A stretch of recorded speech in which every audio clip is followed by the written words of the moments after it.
आप सुन रहे हैं जगत गुरु तत्वदर्शी संत रामपाल जी महाराज द्वारा लिखित पुस्तक ज्ञान गंगा का पेज नंबर 262। दरिया के मध्य जाने के पश्चात ऋषि पाराशर जी ने अपने ही बीज शक्ति से मछली से उत्पन्न लड़की अर्थात अपनी ही पुत्री से दुष्कर्म करने की इच्छा व्यक्त की। लड़की भी अपने पालक पिता मलाह से ऋषियों के क्रोध से दिए श्राप से हुए दुखी व्यक्तियों की कथाएं सुना करती थी। श्राप के डर से कांपती हुई कन्या ने कहा, ऋषि जी आप ब्राह्मण हो, मैं एक शूद्र की पुत्री हूँ। ऋषि पाराशर जी ने कहा, कोई चिंता नहीं। लड़की ने अपनी इज्जत रक्षा के लिए फिर बहाना किया है, ऋषिवर मेरे शरीर से मछली की दुर्गंध निकल रही है। ऋषि पाराशर जी ने अपनी सिद्धि शक्ति से दुर्गंध समाप्त कर दी। फिर लड़की ने कहा, दोनों किनारों पर व्यक्ति देख रहे हैं। ऋषि पाराशर जी ने गंगा दरिया का जल हाथ में उठाकर आकाश में फेंका तथा अपनी सिद्धि शक्ति से धुंध उत्पन्न कर दी। अपना मनोरथ पूरा किया। लड़की ने अपने पालक पिता को अपनी पालक माता के माध्यम से सर्व घटना से अवगत करा दिया तथा बताया कि ऋषि ने अपना नाम पाराशर बताया तथा ऋषि वशिष्ठ जी का पौत्र यानी पोता बताया था। समय आने पर कवारी के गर्भ से श्री व्यास ऋषि उत्पन्न हुए। उसी श्री पाराशर जी के द्वारा श्री विष्णु पुराण की रचना हुई है। श्री पाराशर जी ने बताया कि हे मैत्रेय, जो ज्ञान मैं तुझे सुनाने जा रहा हूँ, यही प्रसंग दक्षादि मुनियों ने नर्मदा तट पर राजा पुरुकुत्स को सुनाया था। पुरुकुत्स ने सारस्वत से और सारस्वत ने मुझसे कहा था।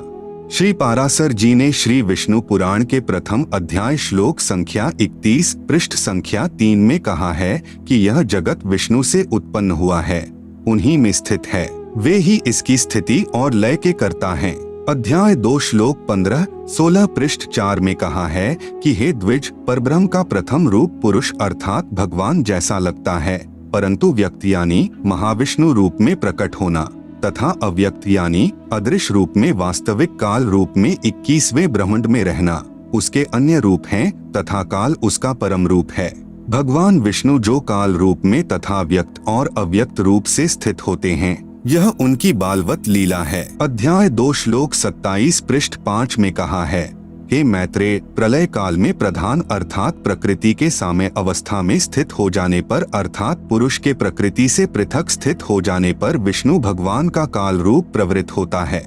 अध्याय 2 श्लोक 28 से 30 पृष्ठ 5 तदंतर यानी सर्गकाल उपस्थित होने पर उन परब्रह्म परमात्मा विश्वरूप सर्वव्यापी सर्वभूतेश्वर सर्वात्मा परमेश्वर ने अपनी इच्छा से विकारी प्रधान और अविकारी पुरुष में प्रविष्ट होकर उनको क्षोभित किया। जिस प्रकार क्रियाशील न होने पर भी गंध अपनी सन्निधि मात्र से ही प्रधान व पुरुष को प्रेरित करते हैं। विशेष श्लोक संख्या 28 से 30 में स्पष्ट किया है कि प्रकृति यानी दुर्गा तथा पुरुष यानी काल प्रभु से अन्य कोई और परमेश्वर है जो इन दोनों को पुनर्सृष्टि रचना के लिए प्रेरित करता है।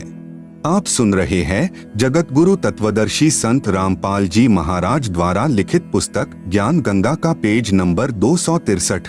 अध्याय 2 पृष्ठ 8 पर श्लोक 66 में लिखा है, वे ही प्रभु विष्णु सृष्टा ब्रह्मा होकर अपनी ही सृष्टि करते हैं। श्लोक संख्या 70 में लिखा है, भगवान विष्णु ही ब्रह्मा आदि अवस्थाओं द्वारा रचने वाले हैं, वे ही रचे जाते हैं और स्वयं भी संहरित अर्थात मरते हैं। अध्याय 4 श्लोक 4 पृष्ठ 11 पर लिखा है कि कोई अन्य परमेश्वर है जो ब्रह्मा शिव आदि ईश्वरों के भी ईश्वर हैं। अध्याय 4 श्लोक 14 से 15, 17, 22 पृष्ठ 11, 12 पर लिखा है, पृथ्वी बोली, हे काल स्वरूप आपको नमस्कार हो। हे प्रभु, आप ही जगत की सृष्टि आदि के लिए ब्रह्मा विष्णु और रुद्र रूप धारण करने वाले हैं। आपका जो रूप अवतार रूप में प्रकट होता है उसी की देवगण पूजा करते हैं। आप ही ओंकार हैं। अध्याय 4 श्लोक 50 पृष्ठ 14 पर लिखा है, फिर उन भगवान हरि ने रजोगुण युक्त होकर चतुर्मुख धारी ब्रह्मा रूप धारण कर सृष्टि की रचना की। उपरोक्त विवरण से सिद्ध हुआ कि ऋषि पाराशर जी ने सुना सुनाया ज्ञान अर्थात लोकवेद के आधार पर श्री विष्णु पुराण की रचना की है, क्योंकि वास्तविक ज्ञान पूर्ण परमात्मा ने प्रथम सतयुग में स्वयं प्रकट होकर श्री ब्रह्मा जी को दिया था। श्री ब्रह्मा जी ने कुछ ज्ञान तथा कुछ स्वनिर्मित काल्पनिक ज्ञान अपने वंशजों को बताया। एक दूसरे से सुनते सुनाते ही लोकवेद श्री पाराशर जी को प्राप्त हुआ। श्री पाराशर जी ने विष्णु को काल भी कहा है तथा परब्रह्म भी कहा है। उपरोक्त विवरण से यह भी सिद्ध हुआ कि विष्णु अर्थात ब्रह्म स्वरूप काल अपनी उत्पत्ति ब्रह्मा, विष्णु तथा शिव रूप से करके सृष्टि उत्पन्न करते हैं। ब्रह्म यानी काल ही ब्रह्म लोक में 3 रूपों में प्रकट होकर लीला करके छल करता है। वह स्वयं भी मरता है। विशेष जानकारी के लिए कृपया पढ़े प्रलय की जानकारी पुस्तक गहरी नजर गीता में अध्याय 8 श्लोक 17 की व्याख्या में। उसी ब्रह्म लोक में 3 स्थान बनाए हैं। एक रजोगुण प्रधान, उसमें यही काल रूपी ब्रह्म अपना ब्रह्मा रूप धारण करके रहता है तथा अपनी पत्नी दुर्गा को साथ रखकर एक रजोगुण प्रधान पुत्र उत्पन्न करता है। उसका नाम ब्रह्मा रखता है। उसी से एक ब्रह्मांड में उत्पत्ति करवाता है। इसी प्रकार उसी ब्रह्मलोक एक सद्गुण प्रधान स्थान बनाकर स्वयं अपना विष्णु रूप धारण करके रहता है तथा अपनी पत्नी दुर्गा यानी प्रकृति को पत्नी रूप में रखकर एक सद्गुण युक्त पुत्र उत्पन्न करता है। उसका नाम विष्णु रखता है। उस पुत्र से एक ब्रह्मांड में 3 लोकों यानी पृथ्वी, पाताल, स्वर्ग में स्थिति बनाए रखने का कार्य करवाता है।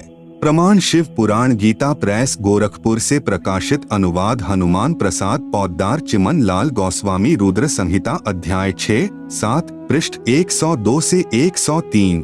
ब्रह्मलोक में ही एक तीसरा स्थान तमगुण प्रधान रचकर उसमें स्वयं शिव रूप धारण करके रहता है तथा अपनी पत्नी दुर्गा यानी प्रकृति को साथ रखकर पति पत्नी के व्यवहार से उसी तरह तीसरा पुत्र तमोगुण युक्त उत्पन्न करता है।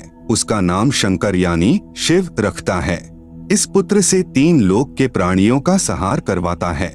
विष्णु पुराण में अध्याय 4 तक जो ज्ञान है वह काल रूप ब्रह्म अर्थात ज्योति निरंजन का है। अध्याय 5 से आगे का मिला जुला ज्ञान काल के पुत्र सद्गुण विष्णु की लीलाओं का है तथा उसी के अवतार श्री राम, श्री कृष्ण आदि का ज्ञान है। आप सुन रहे हैं जगत गुरु तत्वदर्शी संत रामपाल जी महाराज द्वारा लिखित पुस्तक ज्ञान गंगा का पेज नंबर 264। विशेष विचार करने की बात है कि श्री विष्णु पुराण का वक्ता श्री पाराशर ऋषि है। यही ज्ञान दक्षादि ऋषियों से पुरुकुत्स ने सुना, पुरुकुत्स से सारस्वत ने सुना तथा सारस्वत से श्री पाराशर ऋषि ने सुना।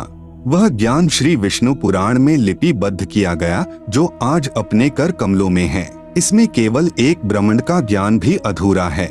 श्री देवी पुराण, श्री शिव पुराण आदि पुराणों का ज्ञान भी ब्रह्मा जी का दिया हुआ है। श्री पाराशर वाला ज्ञान श्री ब्रह्मा जी द्वारा दिए ज्ञान के समान नहीं हो सकता। इसलिए श्री विष्णु पुराण को समझने के लिए देवी पुराण तथा श्री शिव पुराण का सहयोग लिया जाएगा, क्योंकि यह ज्ञान दक्षादि ऋषियों के पिता श्री ब्रह्मा जी का दिया हुआ है। श्री देवी पुराण तथा श्री शिव पुराण को समझने के लिए श्रीमद् भगवद गीता तथा चारों वेदों का सहयोग लिया जाएगा, क्योंकि यह ज्ञान स्वयं भगवान काल रूपी ब्रह्म द्वारा दिया गया है, जो ब्रह्मा, विष्णु तथा शिव जी का उत्पन्न करता अर्थात पिता है। पवित्र वेदों तथा पवित्र श्रीमद् भगवद गीता जी के ज्ञान को समझने के लिए स्वसम वेद अर्थात सूक्ष्म वेद का सहयोग लेना होगा, जो काल रूपी ब्रह्म के उत्पत्ति करता अर्थात पिता परम अक्षर ब्रह्म यानी कबीरदेव का दिया हुआ है, जो कबीरगीभ्यः यानी कबीरवाणी द्वारा स्वयं सत्पुरुष ने प्रकट होकर बोला था।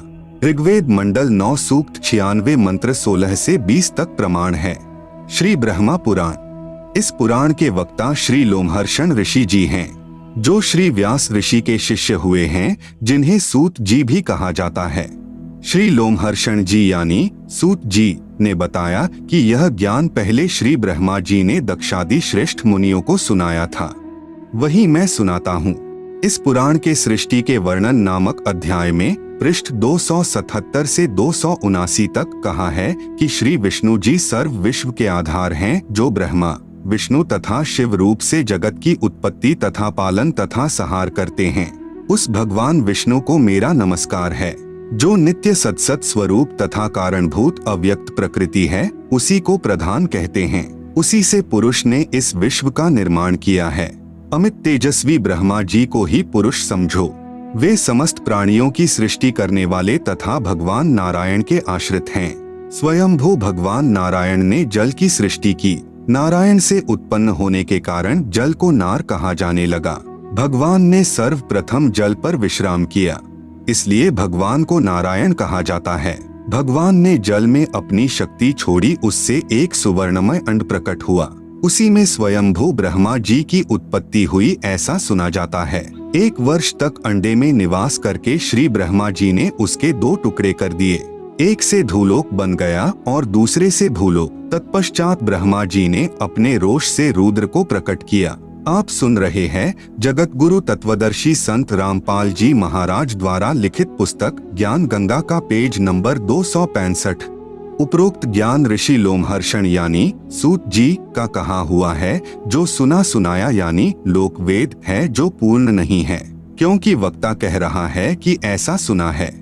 इसलिए पूर्ण जानकारी के लिए श्री देवी महापुराण, श्री शिव महापुराण, श्रीमद् भगवद गीता तथा चारों वेद और पूर्ण परमात्मा द्वारा तत्व ज्ञान जो स्वसम वेद अर्थात कबीरवाणी यानी कबीर वाणी कहा जाता है, उसके लिए कृपया पढ़े गहरी नजर गीता में परमेश्वर का सार संदेश, परिभाषा प्रभु की तथा पुस्तक यथार्थ ज्ञान प्रकाश में वास्तविक ज्ञान को स्वयं कलयुग में प्रकट होकर कबीरदेव यानी कबीर परमेश्वर ने अपने खास सेवक श्री धर्मदास साहेब जी बांधवगढ़ वाले को पुनर्ठीक ठीक बताया, जो इसी पुस्तक में सृष्टि रचना में वर्णित है। कृपया वहां पढ़े। श्री पाराशर जी ने काल ब्रह्म को परब्रह्म भी कहा है तथा ब्रह्म भी तथा विष्णु भी कहा है तथा इसी को अनादि अर्थात अमर भी कहा है। इस ब्रह्म अर्थात काल का जन्म मृत्यु नहीं होती, इसी से ऋषि की बाल बुद्धि सिद्ध होती है।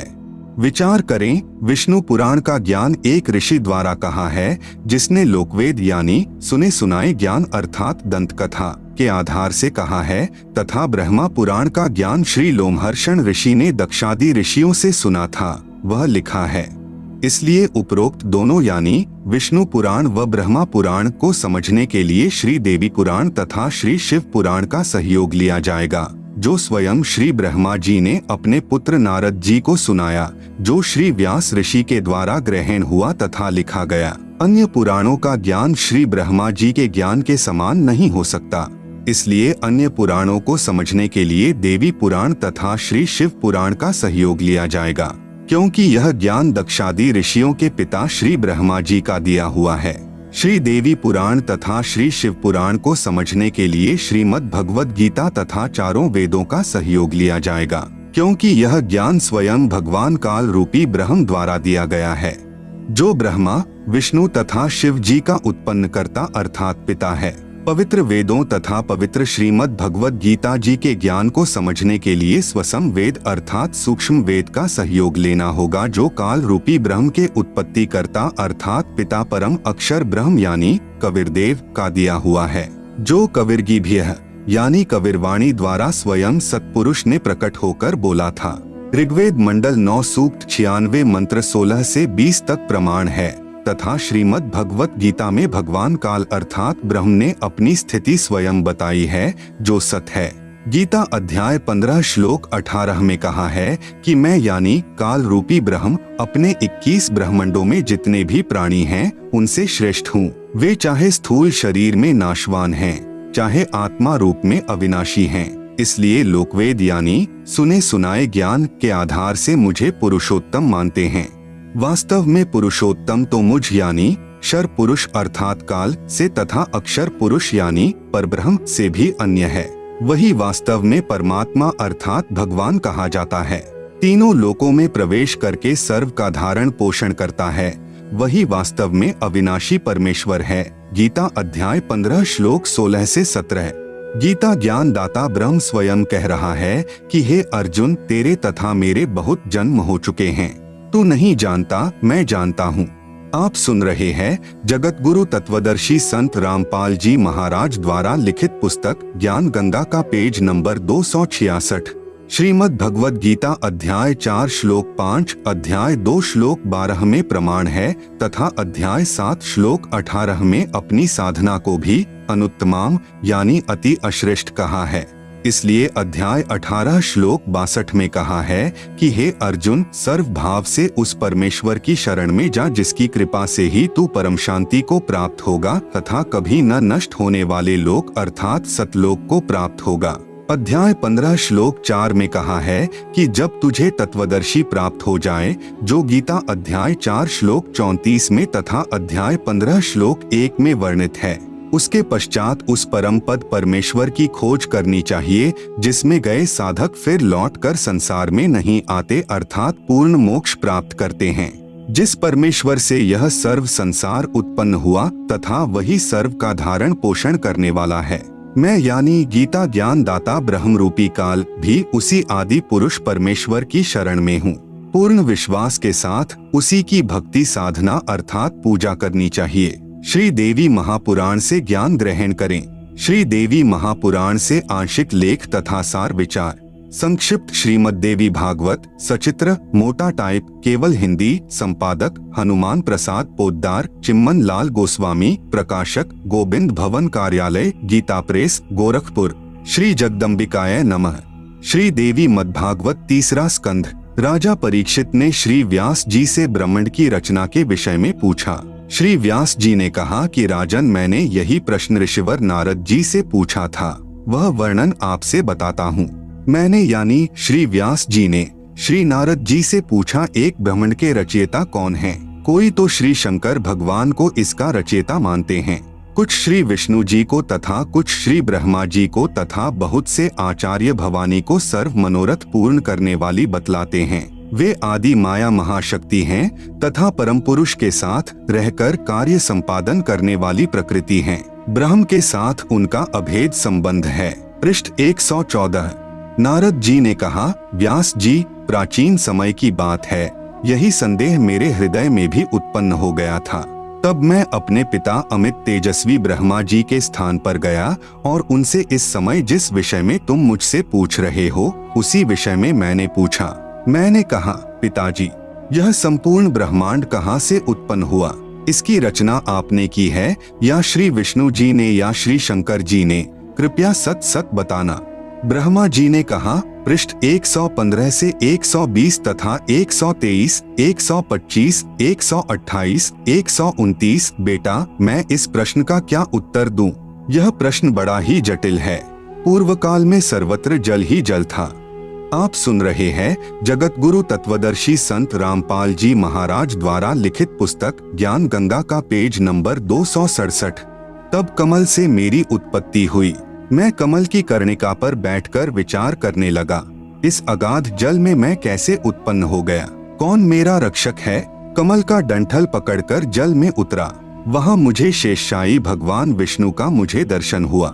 वे योग निद्रा के वशीभूत होकर गाढ़ी नींद में सोए हुए थे। इतने में भगवती योग निद्रा याद आ गईं। मैंने उनका स्तवन किया। तब वे कल्याणमयी भगवती श्री विष्णु के विग्रह से निकलकर अचिंत्य रूप धारण करके आकाश में विराजमान हो गईं। दिव्य आभूषण उनकी छवि बढ़ा रहे थे। जब योग निद्रा भगवान विष्णु के शरीर से अलग होकर आकाश में विराजने लगी, तब तुरंत ही श्रीहरि उठ बैठे। अब वहाँ मैं और भगवान विष्णु दो थे। वहीं रुद्र भी प्रकट हो गए। हम तीनों को देवी ने कहा, ब्रह्मा, विष्णु और महेश्वर, तुम भली भांति सावधान होकर अपने अपने कार्य में संलग्न हो जाओ। सृष्टि, स्थिति और संहार ये तुम्हारे कार्य हैं। इतने में एक सुंदर विमान आकाश से उतर आया। तब उन देवी ने हमें आज्ञा दी, देवताओं, निर्भीक होकर इच्छापूर्वक इस विमान में प्रवेश कर जाओ। ब्रह्मा, विष्णु और रुद्र, आज मैं तुम्हें एक अद्भुत दृश्य दिखलाती हूँ। हम तीनों देवताओं को उस पर बैठे देखकर देवी ने अपने सामर्थ्य से विमान को आकाश में उड़ा दिया। इतने में हमारा विमान तेजी से चल पड़ा और वह दिव्य धाम ब्रह्मलोक में जा पहुँचा। वहाँ एक दूसरे ब्रह्मा विराजमान थे। उन्हें देखकर भगवान शंकर और विष्णु को बड़ा आश्चर्य हुआ। भगवान शंकर और विष्णु ने मुझसे पूछा, चतुरानन, ये अविनाशी ब्रह्मा कौन हैं? मैंने उत्तर दिया, मुझे कुछ पता नहीं। सृष्टि के अधिष्ठाता ये कौन हैं? भगवान, मैं कौन हूँ और हमारा उद्देश्य क्या है? इस उलझन में मेरा मन चक्कर काट रहा है। इतने में मन के समान तीव्रगामी वह विमान तुरंत वहाँ से चल पड़ा और कैलाश के सुरमय शिखर पर जा पहुँचा। वहाँ विमान के पहुँचते ही एक भव्य भवन से त्रिनेत्रधारी भगवान शंकर निकले। वे नंदी वृषभ पर बैठे थे। क्षण भर के बाद ही वह विमान उस शिखर से भी पवन के समान तेज चाल से उड़ा और वैकुंठ लोक में पहुंच गया। जहाँ भगवती लक्ष्मी का विलास भवन था। बेटा नारद, वहाँ मैंने जो संपत्ति देखी उसका वर्णन करना मेरे लिए असंभव है। उस उत्तम पुरी को देखकर विष्णु का मन आश्चर्य के समुद्र में गोता खाने लगा। वहाँ कमल लोचन श्रीहरि विराजमान थे, 4 भुजाएं थीं। इतने में ही पवन से बातें करता हुआ वह विमान तुरंत उड़ गया। आगे अमृत के समान मीठे जल वाला समुद्र मिला। वहीं एक मनोहर द्वीप था। उसी द्वीप में एक मंगलमय मनोहर पलंग बिछा था। उस उत्तम पलंग पर एक दिव्य रमणी बैठी थी। हम आपस में कहने लगे, यह सुंदरी कौन है और इसका क्या नाम है? हम इसके विषय में बिल्कुल अनभिज्ञ हैं। नारद, यों संदेहग्रस्त होकर हम लोग वहां रुके रहे। तब भगवान विष्णु ने उन चारुसाहिनी भगवती को देखकर विवेक पूर्वक निश्चय कर लिया कि वे भगवती जगदम्बिका हैं। आप सुन रहे हैं जगत गुरु तत्वदर्शी संत रामपाल जी महाराज द्वारा लिखित पुस्तक ज्ञान गंगा का पेज नंबर 268। तब उन्होंने कहा कि ये भगवती हम सभी की आदि कारण हैं। महाविद्या और महामाया इनके नाम हैं। ये पूर्ण प्रकृति हैं। ये विश्वेश्वरी, वेदगर्भा एवं शिवा कहलाती हैं। ये वे ही दिव्यांगना हैं जिनके प्रलयार्णव में मुझे दर्शन हुए थे। उस समय मैं बालक रूप में था। मुझे पालने पर ये झुला रही थीं। वट वृक्ष के पत्र पर एक सुदृढ़ शैया बिछी थी। उस पर लेटकर मैं पैर के अंगूठे को अपने कमल जैसे मुख में लेकर चूस रहा था तथा खेल रहा था। ये देवी गा गाकर मुझे झुलाती थीं। वे ही ये देवी हैं, इसमें कोई संदेह की बात नहीं रही। इन्हें देखकर मुझे पहले की बात याद आ गई। ये हम सबकी जननी हैं। श्री विष्णु ने समयानुसार उन भगवती भुवनेश्वरी की स्तुति आरंभ कर दी। भगवान विष्णु बोले, प्रकृति देवी को नमस्कार है, भगवती विधात्री को निरंतर नमस्कार है। तुम शुद्ध स्वरूपा हो। यह सारा संसार तुम ही से उद्भासित हो रहा है। मैं, ब्रह्मा और शंकर, हम सभी तुम्हारी कृपा से ही विद्यमान हैं। हमारा आविर्भाव और तिरोभाव हुआ करता है। केवल तुम ही नित्य हो, जगत जननी हो, प्रकृति और सनातनी देवी हो। भगवान शंकर बोले, देवी, यदि महाभाग विष्णु तुम ही से प्रकट हुए हैं तो उनके बाद उत्पन्न होने वाले ब्रह्मा भी तुम्हारे बालक हुए। फिर मैं तमोगुणी लीला करने वाला शंकर क्या तुम्हारी संतान नहीं हुआ? अर्थात मुझे भी उत्पन्न करने वाली तुम ही हो। इस संसार की सृष्टि, स्थिति और संहार में तुम्हारे गुण सदा समर्थ हैं। उन्हीं तीनों गुणों से उत्पन्न हम ब्रह्मा, विष्णु एवं शंकर नियमानुसार कार्य में तत्पर रहते हैं। मैं, ब्रह्मा और शिव विमान पर चढ़कर जा रहे थे। हमें रास्ते में नए नए जगत दिखाई पड़े। भवानी, भला कहिए तो उन्हें किसने बनाया है? इसलिए यही प्रमाण देखें। श्रीमद्देवी भागवत महापुराण सभाष्टिकम संहात्यम, खेमराज श्री कृष्णदास प्रकाशक, मुंबई। इसमें संस्कृत सहित हिंदी अनुवाद किया है। तीसरा स्कंद अध्याय 4 पृष्ठ 10 श्लोक 42। ब्रह्मा अहम ईश्वरः फिलते प्रभावात् सर्वे वयं जनियुता न यदा तु नित्याः के अन्ये सुराः शतमख प्रमुखाः च नित्या नित्या त्वमेव जननी प्रकृतिः पुराणा। हिंदी अनुवाद। हे मात ब्रह्मा, मैं तथा शिव तुम्हारे ही प्रभाव से जन्मवान हैं, नित्य नहीं हैं, अर्थात हम अविनाशी नहीं हैं। फिर अन्य इंद्रादि दूसरे देवता किस प्रकार नित्य हो सकते हैं? तुम ही अविनाशी हो, प्रकृति तथा सनातनी देवी हो। पृष्ठ 11 से 12 अध्याय 5 श्लोक 8। यदि दयार्द्रम्ना न सदाम्बिके कथमेहम विहितः च तमोगुणः कमलजश्च रजोगुण संभवः सुविहितः किमु सत्वगुणो हरियः। अनुवाद। भगवान शंकर बोले, हे मात, यदि हमारे ऊपर आप दयायुक्त हो तो मुझे तमोगुण क्यों बनाया? कमल से उत्पन्न ब्रह्मा को रजोगुण किस लिए बनाया तथा विष्णु को सत्गुण क्यों बनाया?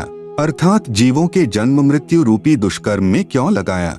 आप सुन रहे हैं जगत गुरु तत्वदर्शी संत रामपाल जी महाराज द्वारा लिखित पुस्तक ज्ञान गंगा का पेज नंबर 269 श्लोक 12। रमे से स्वप्तिम पुरुषम सदा तव गतिम न ही वह विद्म शिवे। हिंदी। अपने पति पुरुष अर्थात काल भगवान के साथ सदा भोग विलास करती रहती हो, आपकी गति कोई नहीं जानता।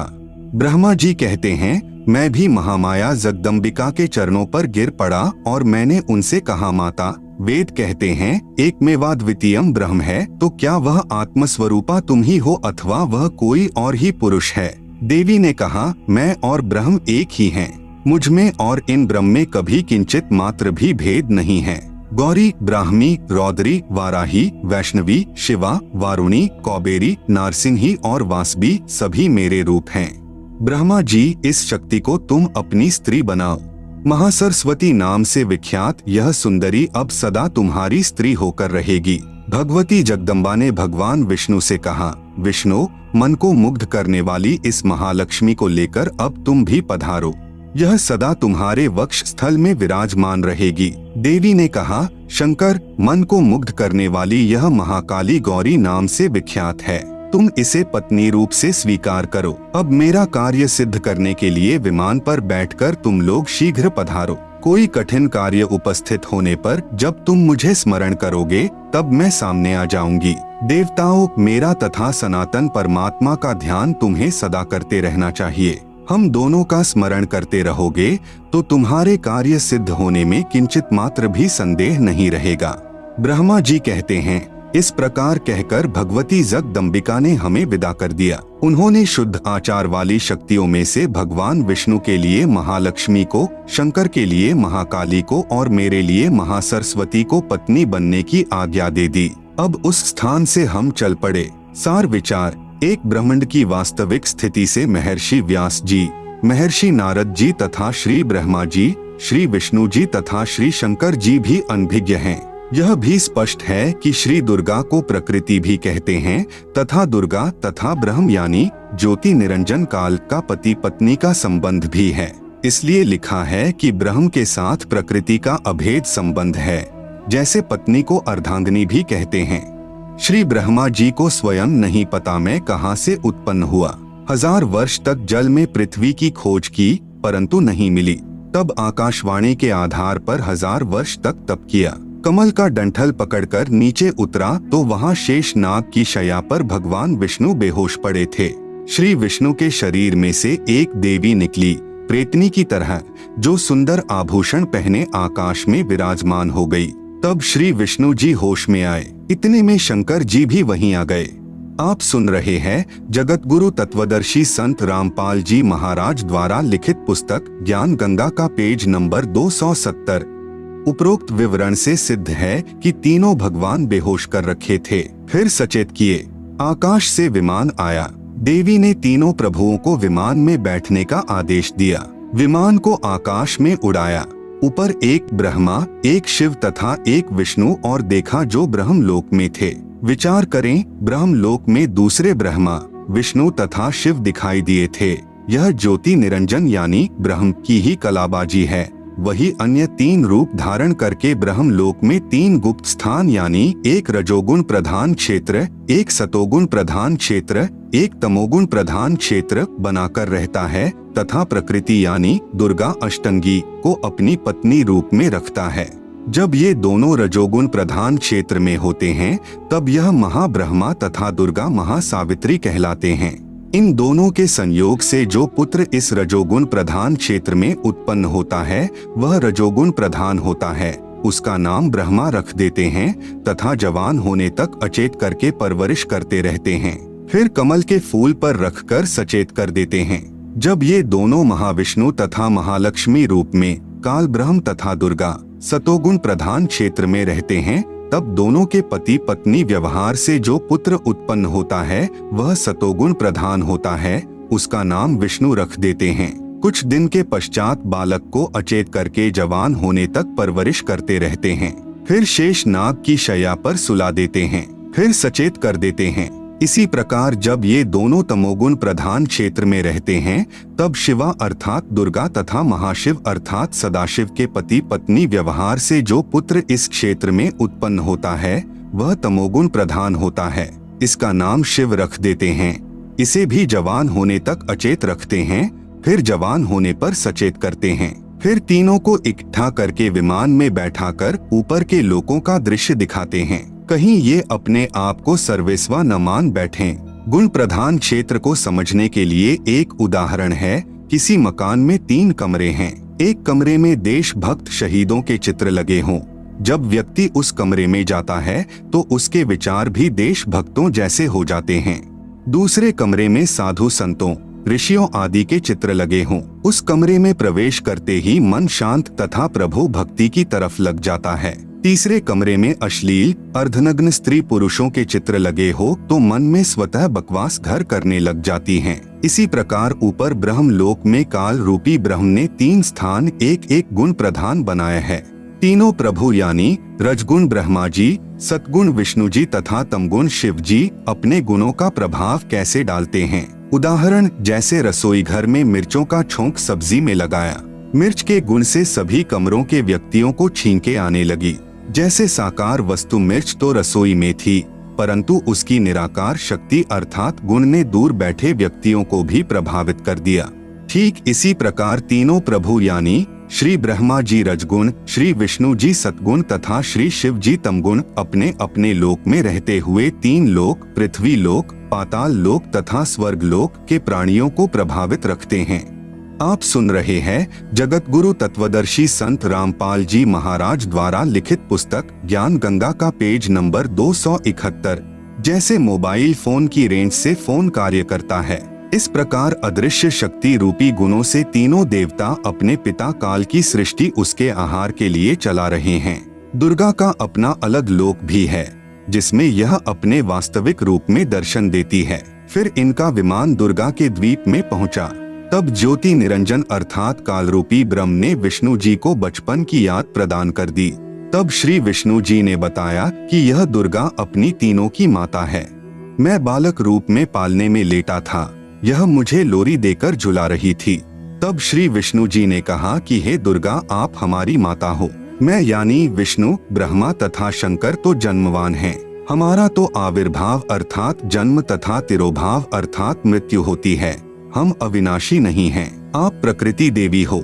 यह बात श्री शंकर जी ने भी स्वीकार की तथा कहा कि मैं तमोगुणी लीला करने वाला शंकर भी आपका ही पुत्र हूँ। श्री विष्णु जी तथा श्री ब्रह्मा जी भी आपसे ही उत्पन्न हुए हैं। फिर इन तीनों देवताओं की शादी दुर्गा ने की। प्रकृति देवी यानी दुर्गा ने अपनी शब्द शक्ति से अपने ही अन्य 3 रूप धारण किए। श्री ब्रह्मा जी की शादी सावित्री से, श्री विष्णु जी की शादी लक्ष्मी से तथा श्री शिव जी की शादी उमा अर्थात काली से करके विमान में बैठाकर इनके अलग अलग द्वीपों यानी लोकों में भेज दिया। ज्योति निरंजन यानी काल ब्रह्म ने अपने श्वासों द्वारा समुद्र में 4 वेद छुपा दिए। फिर प्रथम सागर मंथन के समय ऊपर प्रकट कर दिए। ज्योति निरंजन यानी काल के आदेश से दुर्गा ने 4 वेद श्री ब्रह्मा जी को दिए। ब्रह्मा ने दुर्गा यानी अपनी माता से पूछा कि वेदों में जो ब्रह्म यानी प्रभु कहा है वे आप ही हो या कोई अन्य पुरुष है। दुर्गा ने काल के डर से वास्तविकता छुपाने की चेष्टा करते हुए कहा कि मैं तथा ब्रह्म एक ही हैं, कोई भेद नहीं। फिर भी वास्तविकता नहीं छुपी। दुर्गा ने फिर कहा कि तुम तीनों मेरा तथा ब्रह्म का सदा स्मरण करते रहना। हम दोनों का स्मरण करते रहने से यदि कोई कठिन कार्य होगा तो मैं तुरंत सामने आ जाऊंगी। विशेष क्योंकि काल ने दुर्गा से कह रखा है कि मेरा भेद किसी को नहीं कहना है। इस डर से दुर्गा सर्व जगत को वास्तविकता से अपरिचित रखती है। ये अपने पुत्रों को भी धोखे में रखते हैं। इसका कारण है कि काल को श्राप लगा है 1 लाख मानव शरीरधारी प्राणियों का आहार नित्य करने का। इसलिए अपने तीनों पुत्रों से अपना आहार तैयार करवाता है। श्री ब्रह्मा जी के रसगुण से प्रभावित करके सर्व प्राणियों से संतान उत्पत्ति करवाता है। श्री विष्णु जी के सतोगुण से एक दूसरे में मोह उत्पन्न करके स्थिति अर्थात काल जाल में रोके रखता है तथा श्री शंकर जी के तमोगुण से संहार करवाकर अपना आहार तैयार करवाता है। फिर तीनों प्रभुओं को भी मार कर खाता है तथा नए पुण्यकर्मी प्राणियों में से 3 पुत्र उत्पन्न करके अपना कार्य जारी रखता है तथा पूर्व वाले तीनों ब्रह्मा विष्णु तथा शिव 84 लाख योनियों तथा स्वर्ग नरक में कर्म आधार से चक्र लगाते रहते हैं। यही प्रमाण शिव महापुराण रुद्र संहिता प्रथम सृष्टि खंड अध्याय 6, 7 तथा 8, 9 में भी है। आप सुन रहे हैं जगत गुरु तत्वदर्शी संत रामपाल जी महाराज द्वारा लिखित पुस्तक ज्ञान गंगा का पेज नंबर 272 श्री शिव महापुराण से सार विचार। शिव महापुराण श्री शिव महापुराण अनुवादक श्री हनुमान प्रसाद पोद्दार प्रकाशक गोविंद भवन कार्यालय गीता प्रेस गोरखपुर मोटा टाइप अध्याय 6 रुद्र संहिता प्रथम खंड सृष्टि से निष्कर्ष अपने पुत्र श्री नारद जी के श्री शिव तथा श्री शिवा के विषय में पूछने पर श्री ब्रह्मा जी ने कहा, पृष्ठ 100 से 102, जिस पर ब्रह्म के विषय में ज्ञान और अज्ञान से पूर्ण युक्तियों द्वारा इस प्रकार विकल्प किए जाते हैं, जो निराकार पर ब्रह्म है वही साकार रूप में सदाशिव रूप धार कर मनुष्य रूप में प्रकट हुआ। सदाशिव ने अपने शरीर से एक स्त्री को उत्पन्न किया जिसे प्रधान प्रकृति अंबिका त्रिदेव जननी यानी ब्रह्मा विष्णु शिव की माता कहा जाता है, जिसकी 8 भुजाएं हैं। श्री विष्णु की उत्पत्ति, जो वे सदाशिव हैं उन्हें परम पुरुष ईश्वर शिव शंभु और महेश्वर कहते हैं। वे अपने सारे अंगों में भस्म रमाए रहते हैं। उन काल रूपी ब्रह्म ने एक शिवलोक नामक यानी ब्रह्मलोक में तमोगुण प्रधान क्षेत्र धाम बनाया, उसे काशी कहते हैं। शिव तथा शिवा ने पति पत्नी रूप में रहते हुए एक पुत्र की उत्पत्ति की, जिसका नाम विष्णु रखा। अध्याय 7 रुद्र संहिता, शिव महापुराण, पृष्ठ 103-104। श्री ब्रह्मा तथा शिव की उत्पत्ति, अध्याय 7, 8, 9, पृष्ठ 105 से 110। श्री ब्रह्मा जी ने बताया कि श्री शिव तथा शिवा यानी काल रूपी ब्रह्म तथा प्रकृति दुर्गा अष्टंगी ने पति पत्नी व्यवहार से मेरी भी उत्पत्ति की तथा फिर मुझे अचेत करके कमल पर डाल दिया। यही काल महाविष्णु रूप धार कर अपनी नाभि से एक कमल उत्पन्न कर लेता है। ब्रह्मा आगे कहता है कि फिर होश में आया, कमल की मूल को ढूंढना चाहा परंतु असफल रहा। फिर तप करने की आकाशवाणी हुई, तप किया। फिर मेरी तथा विष्णु की किसी बात पर लड़ाई हो गई। विवरण इसी पुस्तक के पृष्ठ 260 पर। तब हमारे बीच में एक तेजोमय लिंग प्रकट हो गया तथा ओम ओम का नाद प्रकट हुआ तथा उस लिंग पर अ उ म तीनों अक्षर भी लिखे थे। फिर रुद्र रूप धारण करके सदाशिव 5 मुख वाले मानव रूप में प्रकट हुए। उनके साथ शिवा यानी दुर्गा भी थी। फिर शंकर को अचानक प्रकट किया, क्योंकि यह पहले अचेत था। फिर सचेत करके तीनों को इकट्ठे कर दिया तथा कहा कि तुम तीनों सृष्टि स्थिति तथा संहार का कार्य संभालो। रजगुण प्रधान ब्रह्मा जी, सतगुण प्रधान विष्णु जी तथा तमगुण प्रधान शिव जी हैं। इस प्रकार तीनों देवताओं में गुण हैं, परंतु शिव यानी काल रूपी ब्रह्म गुणातीत माने गए हैं। पृष्ठ 110 पर। आप सुन रहे हैं जगत गुरु तत्वदर्शी संत रामपाल जी महाराज द्वारा लिखित पुस्तक ज्ञान गंगा का पेज नंबर 273। सार विचार, उपरोक्त विवरण से स्पष्ट है कि काल रूपी ब्रह्म अर्थात सदाशिव तथा प्रकृति यानी दुर्गा, श्री ब्रह्मा, श्री विष्णु तथा श्री शिव के माता पिता हैं। दुर्गा इसे प्रकृति तथा प्रधान भी कहते हैं। इसकी 8 भुजाएं हैं। यह सदाशिव अर्थात ज्योति निरंजन काल के शरीर अर्थात पेट से निकली है। ब्रह्म अर्थात काल तथा प्रकृति यानी दुर्गा सर्व प्राणियों को भ्रमित रखते हैं। अपने पुत्रों को भी वास्तविकता नहीं बताते। कारण है कि कहीं काल यानी ब्रह्म के 21 ब्रह्मांड के प्राणियों को पता लग जाए कि हमें तप्तशिला पर भून कर काल यानी ब्रह्म ज्योति निरंजन खाता है।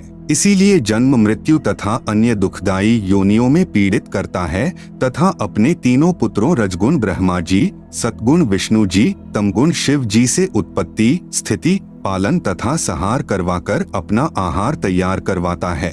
क्योंकि काल को 1 लाख मानव शरीरधारी प्राणियों का आहार करने का श्राप लगा है। कृपया श्रीमद् भगवत गीता जी में भी देखें काल यानी ब्रह्म तथा प्रकृति यानी दुर्गा के पति पत्नी कर्म से रजगुण ब्रह्मा, सतगुण विष्णु तथा तमगुण शिव की उत्पत्ति। तीनों गुण क्या हैं? प्रमाण सहित तीनों गुण रजगुण ब्रह्मा जी, सतगुण विष्णु जी, तमगुण शिव जी हैं। ब्रह्म यानी काल तथा प्रकृति यानी दुर्गा से उत्पन्न हुए हैं तथा तीनों नाशवान हैं। प्रमाण गीता प्रेस गोरखपुर से प्रकाशित श्री शिव महापुराण, जिसके संपादक हैं श्री हनुमान प्रसाद पोद्दार, पृष्ठ संख्या 110, अध्याय 9 रुद्र संहिता। इस प्रकार ब्रह्मा विष्णु तथा शिव तीनों देवताओं में गुण हैं, परंतु शिव यानी ब्रह्म काल गुणातीत कहा गया है।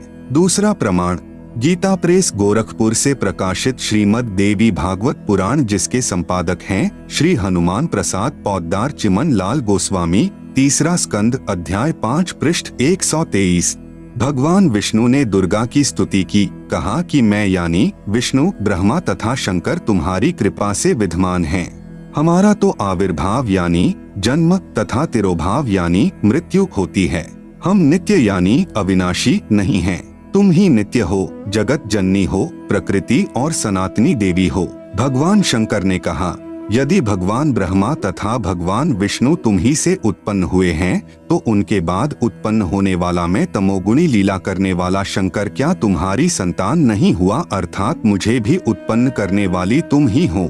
इस संसार की सृष्टि, स्थिति, संहार में तुम्हारे गुण सदा सर्वदा हैं। इन्हीं तीनों गुणों से उत्पन्न हम ब्रह्मा, विष्णु तथा शंकर नियमानुसार कार्य में तत्पर रहते हैं। उपरोक्त यह विवरण केवल हिंदी में अनुवादित श्री देवी महापुराण से है, जिसमें कुछ तथ्यों को छुपाया गया है। इसलिए यही प्रमाण देखें श्रीमद्देवी भागवत महापुराण सभाष्टिकम संहात्यम, खेमराज श्री कृष्णदास प्रकाशन, मुंबई। इसमें संस्कृत सहित हिंदी अनुवाद किया है। तीसरा स्कंद अध्याय 4 पृष्ठ 10 श्लोक 42। ब्रह्मा अहम ईश्वरः फिलते प्रभावात् सर्वे वयम जनियुता न यदा तु नित्याः के अन्ये सुराः शक्मक प्रमुखाः च नित्या नित्या त्वमेव जननी प्रकृतिः पुराणा। आप सुन रहे हैं जगत गुरु तत्वदर्शी संत रामपाल जी महाराज द्वारा लिखित पुस्तक ज्ञान गंगा का पेज नंबर 274, हिंदी अनुवाद। हे मात ब्रह्मा, मैं तथा शिव तुम्हारे ही प्रभाव से जन्मवान हैं, नित्य नहीं हैं, अर्थात हम अविनाशी नहीं हैं। फिर अन्य इंद्रादि दूसरे देवता किस प्रकार नित्य हो सकते हैं? तुम ही अविनाशी हो, प्रकृति तथा सनातनी देवी हो। पृष्ठ 11 से 12 अध्याय 5 श्लोक 8। यदि दयार्द्रम्ना न सदाम्बिके कथमेहम विहितः तमोगुणः कमलजश्च रजोगुण संभवः सुविहितः किमु सत्वगुणो हरियः। अनुवाद। भगवान शंकर बोले, हे मात, यदि हमारे ऊपर आप दयायुक्त हो तो मुझे तमोगुण क्यों बनाया? कमल से उत्पन्न ब्रह्मा को रजोगुण किस लिए बनाया तथा विष्णु को सतगुण क्यों बनाया, अर्थात जीवों के जन्म मृत्यु रूपी दुष्कर्म में क्यों लगाया? श्लोक 12। रमय से स्वप्तिम पुरुषम सदा तव गतिम न ही वह विद्म शिवे। हिंदी। अपने पति पुरुष अर्थात काल भगवान के साथ सदा भोग विलास करती रहती हो, आपकी गति कोई नहीं जानता। निष्कर्ष, श्रीमद् भगवत गीता का ज्ञान भी इसी काल रूपी ब्रह्म ने श्री कृष्ण जी के शरीर में प्रेतवत प्रवेश करके बोला है। उपरोक्त पवित्र पुराणों ने प्रमाणित कर दिया कि प्रकृति दुर्गा को कहते हैं तथा सदाशिव अर्थात काल रूपी ब्रह्म तथा प्रकृति से रजगुण ब्रह्मा जी, सतगुण विष्णु जी तथा तमगुण शिव जी की उत्पत्ति पति पत्नी व्यवहार से हुई है। इसी की साक्षी श्रीमद् भगवत गीता जी भी है। श्री गीता जी सर्व शास्त्रों का सार है, इसलिए इसमें संक्षिप्त विवरण सांकेतिक शब्दों यानी कोड वर्ड्स में है, जिसे तत्वदर्शी संत ही समझा सकता है। अब कृपया प्रवेश करें पवित्र श्रीमद् भगवत गीता जी में। अध्याय 14 श्लोक 3 से 5 में पवित्र श्रीमद् भगवत गीता बोलने वाले काल ब्रह्म ने श्री कृष्ण जी के शरीर में प्रेतवत प्रवेश करके कहा है कि प्रकृति यानी दुर्गा तो मेरी पत्नी है, मैं ब्रह्म इसकी योनि में बीज स्थापना करता हूँ, जिससे सर्व प्राणियों की उत्पत्ति होती है। मैं सर्व का पिता तथा प्रकृति यानी दुर्गा सर्व की माता कहलाती है। प्रकृति यानी दुर्गा से उत्पन्न तीनों गुण यानी रजगुण ब्रह्मा, सतगुण विष्णु, तमगुण शिव जीवात्मा को कर्माधार से शरीरों में बांधते हैं, अर्थात ये तीनों ही सर्व प्राणियों को संस्कार के आधार से उत्पत्ति, स्थिति तथा संहार करके फंसा कर रखते हैं। अध्याय 11 श्लोक 32 में कहा है कि मैं काल हूँ, सर्व को खाने के लिए प्रकट हुआ हूँ। अध्याय 11 श्लोक 21 में अर्जुन कह रहा है कि आप तो ऋषियों को भी खा रहे हो, देवताओं तथा सिद्ध भी आपसे मंगल अर्थात रक्षा की याचना कर रहे हैं। वेदों के स्त्रोतों द्वारा आपकी स्तुति कर रहे हैं, परंतु आप सर्व को खा रहे हो। कुछ आपकी दाढ़ी में लटके दिखाई देते हैं, कुछ आप में प्रवेश कर रहे हैं। आप सुन रहे हैं जगत गुरु तत्वदर्शी संत रामपाल जी महाराज द्वारा लिखित पुस्तक ज्ञान गंगा का पेज नंबर 275। रजगुण श्री ब्रह्मा जी, सतगुण श्री विष्णु जी तथा तमगुण श्री शिव जी त्रिदेवों की पूजा व्यर्थ कही है।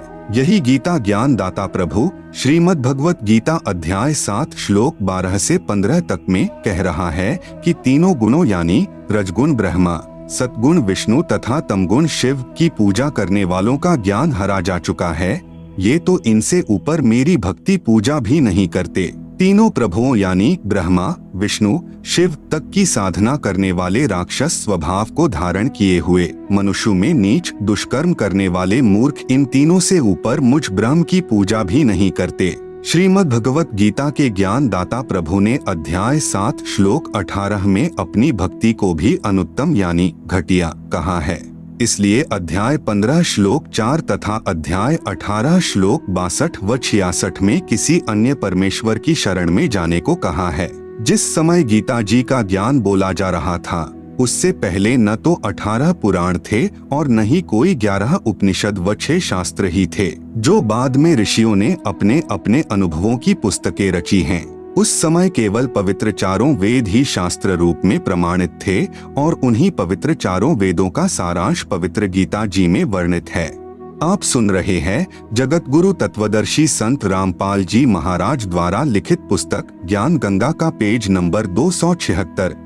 शास्त्रार्थ ने परमेश्वर के तत्व ज्ञान को उलझाया। शास्त्रार्थ कैसे होता था? 2 विद्वान प्रश्न उत्तर किया करते थे तथा श्रोतागण भी बहु संख्या में शास्त्रार्थ यानी प्रश्नोत्तर सुनने के लिए विराजमान होते थे। हार जीत का फैसला श्रोताओं के हाथ में होता था, जिन्हें स्वयं ज्ञान नहीं कि ये क्या कह रहे हैं। जिसने ज्यादा संस्कृत लगातार उच्चारण की तो श्रोतागण ताली बजाकर विजयी होने का प्रमाण देते थे। इस तरह विद्वानों की हार जीत का फैसला अविद्वानों के हाथ में था। प्रमाण पुस्तक श्रीमद् दयानंद प्रकाश, लेखक श्री सत्यानंद जी महाराज, प्रकाशक सार्वदेशिक आर्य प्रतिनिधि सभा 3/5 महर्षि दयानंद भवन, रामलीला मैदान, नई दिल्ली 2। गंगा कांड 8वां सर्ग, पृष्ठ 89 पर से ज्यों का त्यों लेख। 3 दिन तक प्रतिसाम कृष्णानंद जी और स्वामी जी का शास्त्रार्थ होता रहा। एक दिन शास्त्रार्थ के समय किसी ने कृष्णानंद जी से साकारवाद का अवलंबन किया और इसी पर शास्त्रार्थ चलाया। स्वामी जी का तो यह मन चाहता विषय था।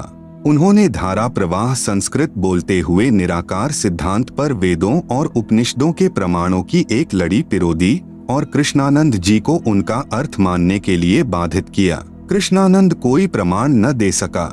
केवल गीता का यह श्लोक यदा यदा ही धर्मस्य ग्लानिर्भवति भारत लोगों की ओर मुंह करके पढ़ने लगा। स्वामी जी ने गर्ज कर कहा कि आप वाद मेरे साथ करते हैं, इसलिए मुझे ही अभिमुख कीजिए। परंतु उसके तो विचार ही उखड़ गए थे। वह चौकड़ी ही भूल चुका था। मुख में झाग आ गए, गले में घिघी बंध गई, चेहरा फीका पड़ गया। किसी प्रकार लाज रह जाए, इससे उसने तर्क शास्त्र की शरण लेकर स्वामी जी को कहा कि अच्छा, लक्षण का लक्षण बताइए। स्वामी जी ने उत्तर दिया कि जैसे कारण का कारण नहीं वैसे ही लक्षण का लक्षण भी नहीं है। लोगों ने अपनी हंसी से कृष्णानंद की हार प्रकाशित कर दी और वह घबराकर वहां से चलता बना। उपरोक्त लेख में स्पष्ट है कि विद्वानों की हार जीत का निर्णय अविद्वान करते थे। स्वामी दयानंद जी ने लगातार संस्कृत बोल दी, श्रोताओं ने हंसी कर दी तथा महर्षि दयानंद जी को विजेता घोषित कर दिया तथा परमात्मा निराकार मान लिया। जबकि यजुर्वेद अध्याय 1 मंत्र 15 तथा यजुर्वेद अध्याय 5 मंत्र 1 में स्पष्ट है कि परमात्मा सशरीर है तथा साकार है। स्वामी दयानंद जी संस्कृत भाषा में प्रवचन करते थे का प्रमाण। सत्यार्थ प्रकाश की भूमिका पृष्ठ 8 पर स्वामी दयानंद जी ने कहा है कि पहली बार सत्यार्थ प्रकाश छपा था। उस समय मुझे हिंदी अच्छी तरह नहीं आती थी, क्योंकि बचपन से सन 1882 यानी संवत 1939 तक संस्कृत में भाषण करता रहा। इससे सिद्ध हुआ कि स्वामी दयानंद जी संस्कृत भाषा में शास्त्रार्थ करते थे। संवत 1939 यानी सन 1882 में सत्यार्थ प्रकाश को दोबारा छपवाने के 1 वर्ष पश्चात सन 1883 में स्वामी जी का निधन हो गया। आप सुन रहे हैं जगत गुरु तत्वदर्शी संत रामपाल जी महाराज द्वारा लिखित पुस्तक ज्ञान गंगा का पेज नंबर 277। स्पष्ट हुआ कि निधन के 1 वर्ष पूर्व ही स्वामी दयानंद जी ने हिंदी भाषा को जाना। इससे पूर्व संस्कृत में प्रवचन यानी व्याख्यान करते थे। श्रोतागण संस्कृत से अपरिचित होते थे और वे ही विद्वानों की हार जीत का फैसला करते थे। अब यह दासों का भी दास यानी रामपाल दास चाहता है कि सर्व पवित्र धर्मों की प्रभु चाहने वाली पुण्यात्माएं तत्व ज्ञान से परिचित हो जाएं। तब स्वयं लाल व लालडी की परख यानी पहचान कर लिया करेंगे। कथा, एक सेठ के 2 पुत्र थे, एक 16 वर्ष का, दूसरा 18 वर्ष का। पिताजी का देहांत हो गया। बच्चों की माताजी ने एक कपड़े में लिपटे लाल अपने बच्चों के हाथ में रखे तथा कहा, पुत्रो यह लाल ले जाओ तथा अपने ताऊ जी यानी पिताजी के बड़े भाई को कहना कि हमारे पास पैसे नहीं हैं। यह लाल अपने पास रख लो तथा व्यापार में हमारा हिस्सा कर लो। हम अकेले बालक व्यापार नहीं कर सकते। दोनों बच्चे माताजी के दिए हुए लालों को लेकर अपने ताऊ जी के पास गए तथा जो माताजी ने कहा था प्रार्थना की। उस सेठ यानी ताऊ जी ने लालों को देखा तथा बच्चों की प्रार्थना स्वीकार करके कहा, पुत्र इन लालों को अपनी माताजी को दे आओ, संभाल कर रख लेगी। आप मेरे साथ दूसरे शहर में चलो, मुझे बहुत उधार माल मिल जाता है, वापस आकर इन लालों को प्रयोग कर लेंगे। दोनों बालक ताऊ जी के साथ दूसरे शहर में गए। एक दिन ताऊ जी ने एक लाल बच्चों को दिया तथा कहा, पुत्रो यह लाल है, इसे उस सेठ को देकर आना जिससे कल 50,000 का माल उधार लिया था तथा कहना कि यह लाल रख लो, हम वापस आकर आपका ऋण चुका देंगे तथा अपना लाल वापस ले लेंगे। दोनों बच्चों ने सेठ को उपरोक्त विवरण कहा। तब सेठ ने एक जौहरी बुलाया। जौहरी ने लाल को परख कर बताया कि यह लाल नहीं है, यह तो लालडी है जो 100 रुपए की भी नहीं है। लाल की कीमत तो 9 लाख रुपए होती है। सेठ ने भली बुरी कहते हुए उस लालडी को गली में दे मारा। बच्चे उस लालडी को उठाकर अपने ताऊ जी यानी अंकल के पास आए। आंखों में आंसू भरे हुए सर्व वृतांत सुनाया कि एक व्यक्ति ने बताया कि यह लाल नहीं है, यह तो लालडी है। ताऊ जी यानी अंकल ने कहा, पुत्र वह जौहरी था, वह सही कह रहा था, यह तो वास्तव में लालडी है, इसकी कीमत तो 100 रुपया भी नहीं है। पुत्रों मेरे से धोखा हुआ है, लाल तो यह है, गलती से मैंने ही आपको लालडी दे दी। अब जाओ तथा सेठ से कहना मेरे ताऊ जी यानी अंकल जी धोखेबाज नहीं हैं, लाल के धोखे में लालडी दे दी। दोनों भाई फिर गए उसी व्यापारी के पास तथा कहा कि मेरे ताऊ जी ऐसे धोखेबाज व्यक्ति नहीं हैं, सेठ जी गलती से लाल के स्थान पर लालडी दे दी थी, यह लो लाल। जौहरी ने बताया कि वास्तव में यह लाल है, वह लालडी थी। सामान लेकर वापस अपने शहर लौट आए। तब ताऊ यानी अंकल जी ने कहा, पुत्रो अपनी माताजी से लाल ले आओ, उधार ज्यादा हो गई है। आप सुन रहे हैं जगत गुरु तत्वदर्शी संत रामपाल जी महाराज द्वारा लिखित पुस्तक ज्ञान गंगा का पेज नंबर 278। दोनों बच्चों ने अपनी माताजी से लाल लेकर कपड़े में से निकाल कर देखा तो वे लालडी थी, लाल एक भी नहीं था। ताऊ जी ने बच्चों को लाल तथा लालडी की पहचान करवा दी थी। दोनों पुत्रों ने अपनी माताजी से कहा कि माताजी यह तो लालडी है, लाल नहीं है। दोनों बच्चे वापस ताऊ जी के पास आए तथा कहा कि मेरी माँ बहुत भोली है, उसे लाल व लालडी का ज्ञान नहीं है, वे लाल नहीं हैं, लालडी हैं। सेठ ने कहा, पुत्रो ये उस दिन भी लालडी ही थी जिस दिन मेरे पास लेकर आए थे। यदि मैं लालडी कह देता तो आपकी माताजी कहती कि मेरा पति नहीं रहा, इसलिए अब मेरे लालों को भी लालडी बता रहा है।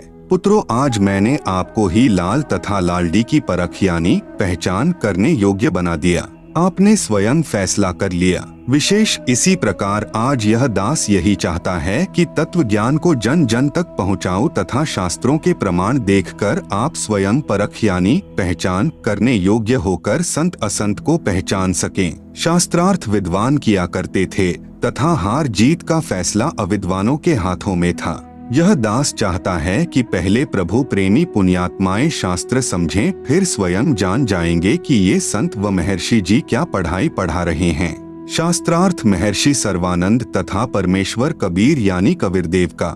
एक सर्वानंद नाम के महर्षि थे।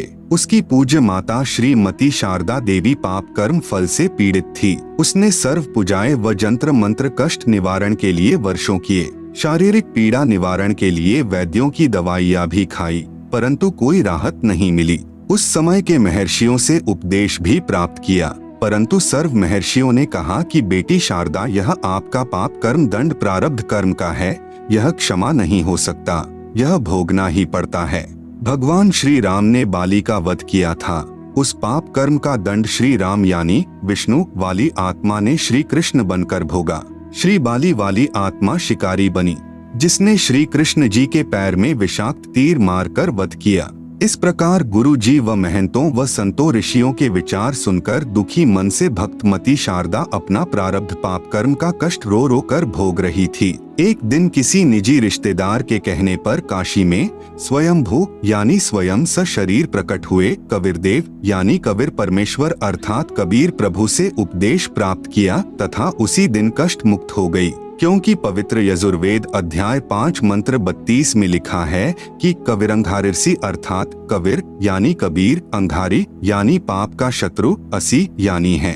फिर इसी पवित्र यजुर्वेद अध्याय 8 मंत्र 13 में लिखा है कि परमात्मा एनसह एनसह यानी अधर्म के अधर्म अर्थात पापों के भी पाप, घोर पाप को भी समाप्त कर देता है। प्रभु कबीरदेव यानी कबीर परमेश्वर ने कहा, बेटी शारदा, यह सुख आपके भाग्य में नहीं था, मैंने अपने कोष से प्रदान किया है तथा पाप विनाशक होने का प्रमाण दिया है। आप सुन रहे हैं जगत गुरु तत्वदर्शी संत रामपाल जी महाराज द्वारा लिखित पुस्तक ज्ञान गंगा का पेज नंबर 279। आपका पुत्र महर्षि सर्वानंद जी कहा करता है कि प्रभु पाप क्षमा यानी विनाश नहीं कर सकता तथा आप मेरे से उपदेश प्राप्त करके आत्म कल्याण करो। भक्तमती शारदा जी ने स्वयं आए परमेश्वर कबीर प्रभु यानी कबीरदेव से उपदेश लेकर अपना कल्याण करवाया। महर्षि सर्वानंद जी को जो भक्तमती शारदा का पुत्र था, शास्त्रार्थ का बहुत चाव था। उसने अपने समकालीन सर्व विद्वानों को शास्त्रार्थ करके पराजित कर दिया। फिर सोचा कि जन जन को कहना पड़ता है कि मैंने सर्व विद्वानों पर विजय प्राप्त कर ली है, क्यों न अपनी माता जी से अपना नाम सर्वाजीत रखवा लूं। यह सोचकर अपनी माता श्रीमती शारदा जी के पास जाकर प्रार्थना की। कहा कि माता जी मेरा नाम बदलकर सर्वाजीत रख दो। माता ने कहा कि बेटा सर्वानंद क्या बुरा नाम है। महर्षि सर्वानंद जी ने कहा, माता जी मैंने सर्व विद्वानों को शास्त्रार्थ में पराजित कर दिया है, इसलिए मेरा नाम सर्वाजीत रख दो। माता जी ने कहा कि बेटा एक विद्वान मेरे गुरु महाराज कबीरदेव यानी कबीर प्रभु को भी पराजित कर दे, फिर अपने पुत्र का नाम आते ही सर्वाजीत रख दूंगी। माता के ये वचन सुनकर श्री सर्वानंद पहले तो हंसा, फिर कहा, माता जी आप भी भोली हो। वह जुलाहा यानी धानक कबीर तो अशिक्षित है, उसको क्या पराजित करना। अभी गया अभी आया। महर्षि सर्वानंद जी सर्व शास्त्रों को एक बैल पर रखकर कबीरदेव यानी कबीर परमेश्वर की झोंपड़ी के सामने गया। परमेश्वर कबीर जी की धर्म की बेटी कमाली पहले कुएं पर मिली, फिर द्वार पर आकर कहा, आओ महर्षि जी, यही है परमपिता कबीर का घर। श्री सर्वानंद जी ने लड़की कमाली से अपना लोटा पानी से इतना भरवाया कि यदि जरा सा जल और डाले तो बाहर निकल जाए तथा कहा कि बेटी यह लोटा धीरे धीरे ले जाकर कबीर को दे तथा जो उत्तर वह देवे वह मुझे बताना। लड़की कमाली द्वारा लाए लोटे में परमेश्वर कबीर यानी कबीरदेव जी ने एक कपड़े सीने वाली बड़ी सुई डाल दी। कुछ जल लोटे से बाहर निकलकर पृथ्वी पर गिर गया तथा कहा, पुत्री यह लोटा श्री सर्वानंद जी को लौटा दो। लोटा वापस लेकर आई लड़की कमाली से सर्वानंद जी ने पूछा कि क्या उत्तर दिया कबीर ने। कमाली ने प्रभु द्वारा सुई डालने का वृतांत सुनाया। तब महर्षि सर्वानंद जी ने परम पूज्य कबीर परमेश्वर यानी कबीरदेव से पूछा कि आपने मेरे प्रश्न का क्या उत्तर दिया। प्रभु कबीर जी ने पूछा कि क्या प्रश्न था आपका। श्री सर्वानंद महर्षि जी ने कहा, मैंने सर्व विद्वानों को शास्त्रार्थ में पराजित कर दिया है। मैंने अपनी माता जी से प्रार्थना की थी कि मेरा नाम सर्वाजीत रख दो। मेरी माता जी ने आपको पराजित करने के पश्चात मेरा नाम परिवर्तन करने को कहा है। आपके पास लोटे को पूर्ण रूपेण जल से भरकर भेजने का तात्पर्य है कि मैं ज्ञान से ऐसे परिपूर्ण हूँ जैसे लोटा जल से, इसमें और जल नहीं समाएगा, वह बाहर ही गिरेगा, अर्थात मेरे साथ ज्ञान चर्चा करने से कोई लाभ नहीं होगा। आपका ज्ञान मेरे अंदर नहीं समाएगा, व्यर्थ ही थूक मथोगे, इसलिए हार लिख दो, इसी में आपका हित है।